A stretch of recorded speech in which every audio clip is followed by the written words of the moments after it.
Kiva nähdä te taas täällä Leon uutisissa. Joo, eli kaikki alkoi tästä, kun hiippari nähtiin kävelevän koulualueella kameroiden avulla. Joo, eli sillä hiipparilla, niin sillä oli Nerf-ase taskussa ja se oli tumma ja hän todennäköisesti kameroiden avulla niin näytti tältä. Hiippari nähtiin täällä Loinkosken koululla eilen ja hiipparista ei ole paljonkaan tietoa ja motiivia ei tiedetä. Ja sen tausta ei myöskään tiedetä. Se hiippari, niin se ei päässyt koulun sisään, vaikka se yritti. Mutta se on niinku herättänyt pelkoa kuitenkin lapsien vanhemmissa. Ykkösluokkalaisen isä kertoo asiasta. Kobe! Oi joo! Ole asia näin. Ja mä oon tuossa apteekissa hakee lääkkeet, kun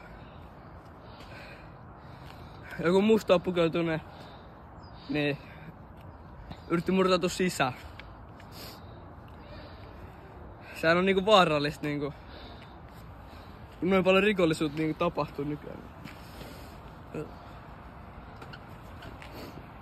Kiitos kun kuuntelit tämän haastattelun. Tää uutisen. Ja se ois moro.